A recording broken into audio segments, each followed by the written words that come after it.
सामने साझा करना चाहूंगी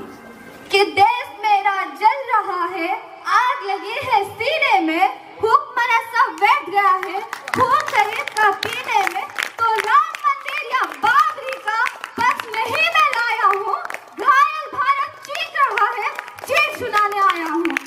मुझे आज आप सबके सामने खुलकर बोलना है और मुझे और आप सबको मुझे समझकर सुनना है कि अब तो हमारा तिरंगा झंडा भी हमसे ये पूछने लगा है कि क्या बात है भारत, मैं आजकल ठहराने से ज्यादा कफन में दफनाने की को काम आ रहा हूँ। मोदे हृदय तो उस दिन फट गया था जिस दिन एक बूढ़ी माँ अपनी बेटे के चित्कार को देखकर बोली थी कि साहब आप तो भर्ती में 1 इंच भी कम नहीं लेते, मैं आधा शरीर कैसे ले लूं। महोदय, आज इन मानव अधिकारों के कारण इन आतंकियों के बदले में अपनी हंसती है और शहीद हुए हमारे जवानों की तुलसी रोती है जब एक शहीद हुए जवान की विधवा की वेदना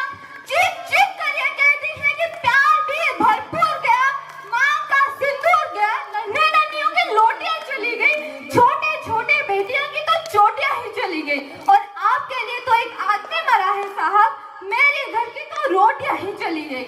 मैं नहीं मानती राष्ट्रगान किसी 52 सेकंड में खड़े होकर गाना या जोरे सोरे वंदे मातरम की नारे लगाना ही देशभक्ति है, क्योंकि वो सती है जहाँ नीति नियम नैतिकता जैसे मूल्य के धज्जे उड़ाने वाले लोग मुझे नजर आती है। ये वो सती है जहाँ तो भाई भी एक घर में शांति अमन और चैन से बड़े मुश्किल से जीते नजर आती है और ये वो सती है जो आजकल के नौजवान जिनके कंधों पे जिम्मेदारी है राष्ट्र निर्माण और देश के समाज के आशाओं को जोड़ कर रखने की, वही नौजवान आज मुझे पदसिगे में डूबा और शराब किला में भीगा नजर आती है। इस मॉल को न खतरा हिंदुओं से है न मुसलमानों से है, अगर इस मॉल को खतरा है तो सिर्फ बेईमानों और गद्दारियों से है। और अगर मैं बात आज लड़कियों की करूं तो इस वतन के खातिर हम लड़कियों को भी उतना ही हक है और इतिहास की किताब उठाकर देख लो जिनके हमारा काबिलियत पे साके। एक माँ बनकर हर दर्द को सह जाना आता है, एक बेटी बहन पत्नी बनकर हर गम को छुपाना आता है और मुझे इस रसोई में बेलना नहीं, मुझे इस वतन के खातिर हथियार उठाना आता है, हथियार उठाना आता है। और भूल मत करना मुझे सिर्फ पापा की परी समझकर, मैं रानी लक्ष्मीबाई हूँ, मैं रानी लक्ष्मीबाई हूँ।